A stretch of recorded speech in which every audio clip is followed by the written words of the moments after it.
이어서 진주에서 전해드립니다. 사천 나들목에서 국도 3호선으로 우회전하는 구간에서 화물차에 실려있던 맥주병이 쏟아지는 사고가 잇따르고 있습니다. S자 급커브로 된 도로 선형이 문제라는 지적이 나옵니다. 이형관 기자입니다. 깨진 맥주병들이 편도 5차로 가운데 한 차로를 가득 채우고 있습니다. 18톤 주류 화물차에 실린 맥주병 15,000여 개가 도로로 쏟아진 겁니다. 사고 차량은 사천 나들목을 지나 사천읍 방향 국도 3호선으로 우회전하던 중이었습니다.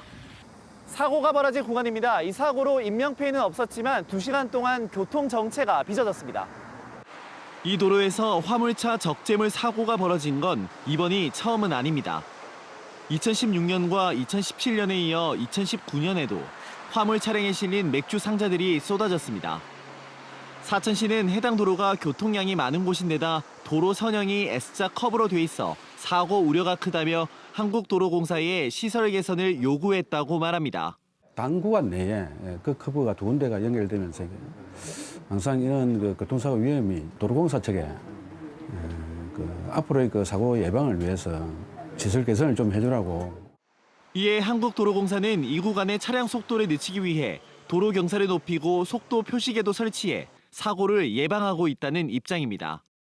하지만 화물 차량이 적재물을 제대로 고정하지 않아 사고가 날 수밖에 없다며 운전자 법규 준수가 우선이라고 주장하고 있습니다.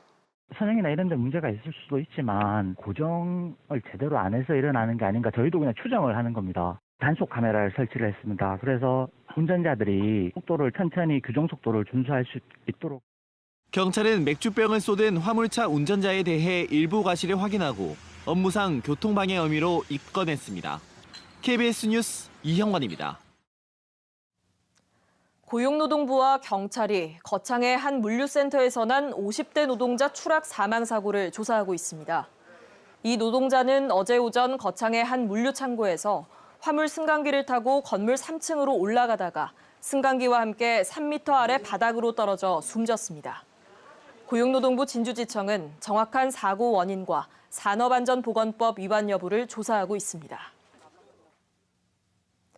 진주시가 하대동 도래세미공원의 노후시설 정비공사를 마무리하고 오늘 준공식을 열었습니다. 도래세미공원에는 총 사업비 6억 8천여만 원을 들여 어린이 물놀이장과 모래 놀이터 등이 새로 만들어졌고 야외 운동기구와 놀이터 바닥 등 오래된 시설을 바꿨습니다. 진주시가 교통여건이 열악한 산업단지의 중소기업에서 일하는 만 15살에서 34살 청년들에게 교통비를 지원하기로 했습니다.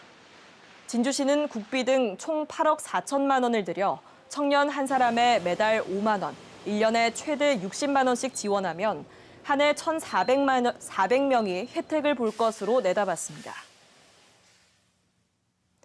보건복지부와 국립중앙의료원이 응급 환자를 헬기로 신속하게 이송하는 권역외상센터 헬리패드 설치 예정지를 경상국립대학교 병원에서 남강둔치로 변경하는 것과 관련해 현장 실사를 했습니다.